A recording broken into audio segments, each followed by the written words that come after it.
नमस्कार. मालिकेच्या आजच्या भागामध्ये आपल्याला पाहायला मिळणार आहे की अनामिका आणि रोहिणी यांनी आता पूर्ण माहिती काढलेली आहे आणि त्यांना कळलेलं असतं की रेफरन्स देऊन सोहमला काम अद्वैतनं मिळवून दिलेलं आहे. ही गोष्ट त्यांना समजलेली असते आणि त्यामुळं अनामिका आता सोहमकडे येते आणि सोहमला सांगू लागते की हे काम सोहम तुला तुझ्या जो बळावरती नाही मिळालेलं, तर हे काम अद्वैत दादाने रेफर केलेलं आहे म्हणून तुला मिळालेलं आहे असं येऊन अनामिकाने सांगितलेलं असतं. आणि त्याचबरोबर सोहमचा राग अनावर झालेला असतो. त्याला कळत नसतं, त्याला असं वाटत होतं की त्याला हे काम त्याच्या हिमतीवर मिळालेलं आहे, पण अनामिकाने येऊन इथे माती खाल्लेली असते आणि सगळ्यांच्या समोर मुद्दाम ह्या गोष्टी केलेल्या असतात.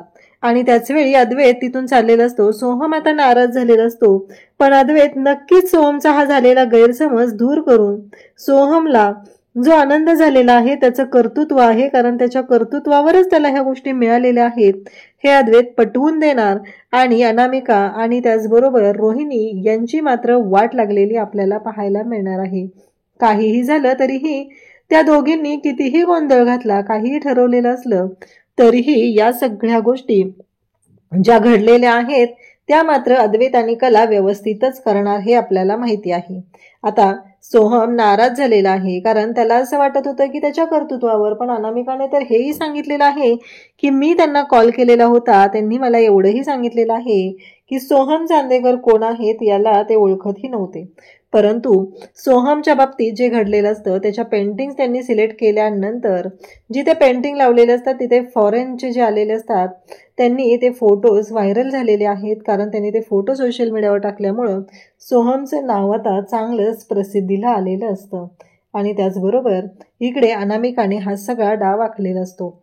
तर हे सगळं अद्वैत आणि कला कसं मॅनेज करणार हे आपण पाहणार आहोत. त्याचबरोबर इकडे आजच्या भागाच्या रिव्ह्यूला आपण सुरुवात करूया. तर व्हिडिओला नक्की लाईक करा. तर सोहम खुश झालेला आहे, तो धावतच रूममध्ये आलेला असतो. तो अनामिकाला म्हणत असतो की तुला माहिती आहे का, मी खरंच एवढा खुश झालेलो आहे ना, माझं जे काम आहे त्याला ॲप्रिशिएट करणारं कोणीतरी मला भेटलेलं आहे आणि त्यामुळंच हे काम मला मिळालेलं आहे, या गोष्टीचा आनंद मला खूप झालेला आहे असं सांगितलेलं असतं. आणि त्यासोबतच जेव्हा या सगळ्या गोष्टी घडत असतात त्याच वेळी इकडे अनामिका म्हणत असते की नाही, ह्याचा जो कॉन्फिडन्स आहे ना तो वाढतच चाललेला आहे.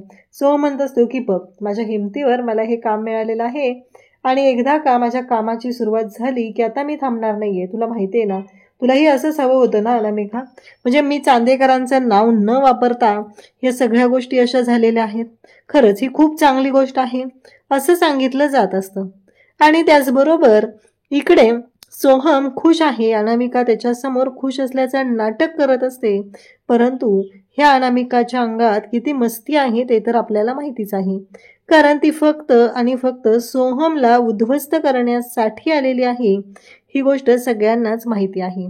सोहम बिचारा आनंदाने तिच्या बरोबर मनातल्या गोष्टी शेअर करत आहे, खुश झालेला आहे, कारण ती प्रत्येक वेळेस त्याला चिडवायची आणि आता सोहमनेही सांगितलेलं आहे की मला या सगळ्या गोष्टी माझ्या स्वतःच्या हिमतीवर मिळालेल्या आहेत, तर त्या गोष्टीचाही तिला रागच येत आहे.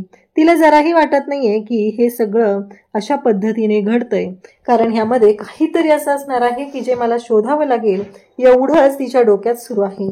सोहम सांगतो की हे माझे कपडे आहेत ते अंजूला धुवायला सांग आणि त्याचबरोबर हे बाकीचे जे कपडे आहेत नवीन ते पण पाण्यातून काढायला सांग. आणि असं म्हणत सोहम तिच्याकडे कपडे देतो आणि तिथून निघून जातो. सोहम तिथून निघून गेल्यानंतर अनामिका त्याचे कपडे झटकते आणि त्या कपड्यांमध्ये तिला एक कार्ड सापडतं. जेव्हा ते कार्ड तिला सापडलेलं असतं ते कार्ड ते पाहते आणि तिला धक्का बसतो, कारण त्या कार्डवरती तिथे संकल्प आर्ट अँड क्राफ्ट गॅलरी असं लिहिलेलं असतं. म्हणजेच यांच्याकडूनच सोहमला काम मिळालेलं आहे ही गोष्ट अनामिकाच्या लक्षात आलेली असते. अनामिका म्हणते की चला, आयती संधी मला मिळालेली आहे, म्हणजे ह्या सोहमने स्वतःच्या हिमतीवर काहीही केलेलं नाही ही गोष्ट तिला मिळालेली असते, तिला समजलेली असते आणि त्यामुळंच तिने ह्या सगळ्या पुढच्या गोष्टी करण्याचं ठरवलेलं असतं. आता ती कार्ड घेते आणि धावतच रोहिणीकडे येते. रोहिणीकडे आल्यानंतर मात्र आता तिचा प्लॅन ठरलेला असतो, त्या पद्धतीने ती बोलत असते. रोहिणी म्हणते की चालेल, या सगळ्यातून मार्ग काढण्यासाठी मी तयार आहे, असं रोहिणी म्हणत असते. मी तुला मदत करायला तयार आहे. आपल्याला हे कार्ड तर मिळालेलं आहे, परंतु आपण ह्या सगळ्या गोष्टी शोधून काढायच्या आहेत. मी सांगते तसं कर. तू मला साथ देणार असशील तर मीही तुला साथ द्यायला तयार आहे, असंही रोहिणीने सांगितलेलं असतं. त्यासोबतच आता संकल्प आर्ट अँड क्राफ्ट यांना कॉल करण्यासाठी रोहिणी सांगते अनामिकाला. आणि अनामिकाला सांगितल्याबरोबर रोहिणीनं जेव्हा या सर्व गोष्टी केलेल्या असतात तेव्हा मात्र इकडे पाहायला मिळतं ते म्हणजेच की तिने फोन करते तेव्हा ते सांगते की मी एक आर्टिस्ट आहे आणि मी पेंटिंग्स तयार करते आणि मला असं कळलेलं होतं की तुम्हाला तशी व्यक्ती हवी आहे. तेव्हा मात्र इकडे पाहायला मिळतं की जेव्हा ह्या सगळ्या गोष्टी बोलल्या जात आहेत तेव्हा तिथे सांगितलं जातं की हे बघा, आम्हाला हवे होते, पण आमच्याकडे जे सोहम चांदेकर आहेत त्यांना आम्ही ते काम दिलेलं आहे ऑलरेडी. आता मात्र त्यांना प्रश्न पडतो, म्हणजे सोहम चांदेकर यांना ते काम दिलेलं आहे तर नाही, तुम्ही सोहम चांदेकर यांना काम दिलं त्याच्याबद्दल काही नाही, पण त्यांना तुम्ही हे काम, तेव्हा ते सांगू लागतात की हो, हे काम आम्ही त्यांना दिलं. ॲक्च्युली आम्ही त्यांना ओळखतही नव्हतो, ते कोण आहेत त्याबद्दल आम्हाला काहीच माहिती नव्हतं, परंतु असं त्यांचं बोलणं सुरू झालेलं असतं. आणि त्याच वेळी इकडे जेव्हा या गोष्टी घडत असतात, म्हणजे त्यांचं नाव रिकमेंड केलेलं आहे अद्वैत चांदेकर यांनी, असं ठरलेलं असतं. आणि त्याचबरोबर इकडे आता ही गोष्ट कळते की अद्वैतने हे सगळं केलेलं आहे, अद्वैतमुळे ह्या सगळ्या गोष्टी घडलेल्या आहेत हे लक्षात आल्यानंतर मात्र आता इकडे राग आलेला असतो, तो म्हणजे या अनामिकाला आणि त्याचबरोबर रोहिणीला. तिला ही गोष्ट कळलेली असते की काहीही झालं तरीही आता आपण शांत राहायचं नाही, कारण हे सगळं जे काही घडलेलं आहे या सगळ्याला जबाबदार आहे ती म्हणजे फक्त हा अद्वैत चांदेकर. यांना आपण उद्ध्वस्त करायचं हे ठरलेलं असतं. आता आरती सुरू होते, कारण बाप्पाचं विसर्जन करायचं आहे. बाप्पाच्या विसर्जनाची तयारी जोरदार सुरू झालेली असते आणि त्याचवेळी अद्वैत आरती करत असतो. आबा, घरातले सगळेजण खुश आहेत.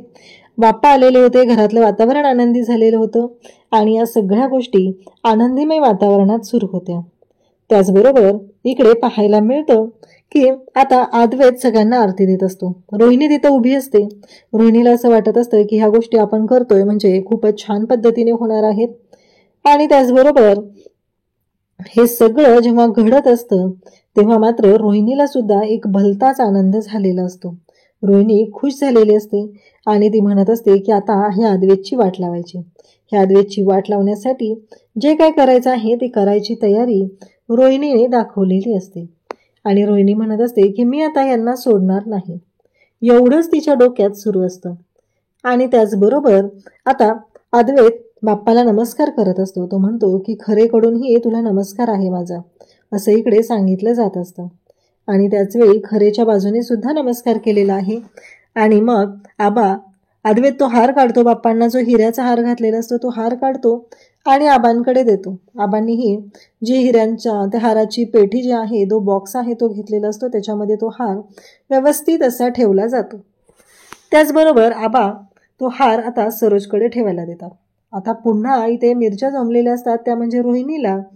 कारण काहीही झालं तरीही रोहिणीला राग आलेला असतो. रोहिणीला ही गोष्ट अजिबात आवडलेली नसते, कारण तिला त्या घरामध्ये मान दिला जात नाही, हे मेन तिचं कारण असतं. त्याचबरोबर इकडे आता सोहम आणि अद्वैत बाप्पाचं विसर्जन करायचं आहे म्हणून बाप्पाला घेऊन बाहेर चाललेले असतात. तेव्हा आबा म्हणतात की रजनी, शिदोरी तयार आहे ना? मग हो आबा, आणते, असं म्हणत रजनी शिदोरी आणायला जाते आणि त्याच वेळी शिदोरी घेऊन येते. मग तिथे लगेचच विचारायला असतात ते म्हणजे अनामिका. अनामिका म्हणते, ही शिदोरी काय असते? मग शिदोरी कशासाठी आहे असं विचारत असते. तेव्हा रजनी तिला सांगत असते की बाप्पा जाणार आहे ना, आणि मग बाप्पाला जर इथे जाताना भूक लागली तर वाटेत काहीतरी खायला पाहिजे ना, म्हणून ही शिदोरी आहे, असं बोलणं चाललेलं असतं. तेव्हा मात्र इकडे आता ती शिदोरी दिली जाते आणि दही पोह्यांची शिदोरी होती हे ठरलेलं होतं, ती दिली जाते. अद्वैत, सोहम आता बाप्पा घेऊन बाहेर आलेले असतात आणि त्याच वेळी इकडे पाहायला मिळतं ते म्हणजे की बाप्पाचं विसर्जन करण्यासाठी सगळेजण एकत्र जमलेले आहेत. आणि मग आबा सांगतात की अद्वैत, सोहम, चला, बाप्पाच्या विसर्जनाची सगळी तयारी झालेली आहे ना, असं आबा सांगत आहेत. आणि मग अनामिका तिच्या डोक्यात वेगळाच प्लॅन सुरू आहे. अनामिका जी असते ना, शांतपणे शाळा करत असते. कोणाला कळणारही नाही की तिच्या डोक्यात काय सुरू आहे. अशा पद्धतीने तिने काम करत असते. म्हणजे सगळ्यांच्या बाबतीत चुकीचा विचार करायचा, काहीही भडकवायचं, कोणाला कशाही पद्धतीने करायचं, हे तिचं चालू आहे. गोड बोलून. म्हणजे तिला फक्त सोहमची वाट लावायची होती, पण तिने तर आता कलाच्या सुद्धा मागे लागलेली आहे. तिला कलाची सुद्धा वाट लावायची आहे. अशा पद्धतीने तिने वागणं सुरू केलेलं आहे. आणि त्याचबरोबर या सगळ्या गोष्टी सुरू झालेल्या असतात. त्यानंतर इकडे अद्वैत विचार करत असतो. अद्वैत म्हणत असतो की नाही, काहीही असलं तरीही हे सगळं जे काय आहे ना, ते आपण खरेच्या साठी करत आहे. सगळेजण बाप्पाला नमस्कार करत असतात. अद्वैतला मात्र कलाची खूप आठवण येत असते. आणि अद्वैत बाप्पाला म्हणत असतो की कलाच्या कडूनही तुला नमस्कार, असं म्हणत अद्वैत बाप्पाला नमस्कार करत असतो. आणि त्याचवेळी अद्वैत विचारही करत असतो. संगीता इकडे आता पाहत असते. त्यांच्या घरच्याही बाप्पाचं विसर्जन झालेलं असतं. संगीता म्हणत असते की कसं वाटतंय, घर असं रिकामं रिकामं वाटतंय ना आता. म्हणजे मला कळतच नाहीये की बाप्पा आलेले तेव्हा मात्र छान वाटत होतं. एवढं सगळं छान वातावरण होतं. आणि आता घरामध्ये शांतता झालेली. आपल्या दोन्ही पोरी होत्या तेव्हा मात्र सगळं छान होतं. आणि आता बघितलं ना, हे सगळं काय चालू झाले. पोरी होत्या तेव्हा आनंद होता. तेव्हा बाबा सांगू लागतात की कसं आहे माहिती आहे का, आनंद होता हे सगळं मला मान्य आहे, पण एक गोष्ट तुझ्या लक्षात येते का, पोरीसुद्धा त्यांच्या घरी तिथे आनंदात आहेत. तेव्हा संगीता म्हणू लागते की आता काजलचं पण लग्न होणार, काजल पण जाणार, आणि मग मात्र आपण दोघेच असणार. तेव्हा तर काय राहणार आहे आपल्या आनंदामध्ये, असं बोलणं सुरू असतं. आणि त्याचवेळी अद्वैत मात्र इकडे थांबलेला असतो. तेवढ्या त्याच्या मोबाईलवरती एक मेसेज आलेला असतो. तो म्हणतो की भूताचं नाव घेतलं आणि भूताचा मेसेज आलेला आहे, असं बोलत असतो. आणि त्याचवेळी जेव्हा अद्वैत हे बोलतो तेव्हा मात्र कलाने मेसेज केलेला असतो. कला म्हणते की काम करत होते, पण अचानक हे फोटो पाहिले तेव्हा छान वाटलं, म्हणून तुला पाठवत आहे, असं म्हणत कलाने अद्वैतला फोटो पाठवलेले आहेत. आणि त्याचवेळी अद्वैत ते फोटो पाहतो. ते म्हणजे संक्रांतीच्या वेळेचे फोटो असतात. दोघंही खूप सुंदर दिसत असतात. खूप छान पद्धतीने ते फोटो तयार केलेले असतात.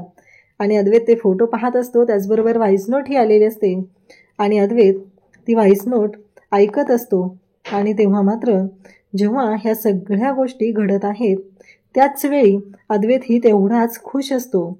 आणि मग अद्वैत ती व्हॉइस नोट वाटतो आणि म्हणतो की आत्ता मला खात्री पडलेली आहे की खरंच मी खरेची मला आठवण येते. म्हणजे मी कन्फ्युजनमध्ये होतो, पण बाप्पाने माझं कन्फ्युजन दूर केलेलं आहे.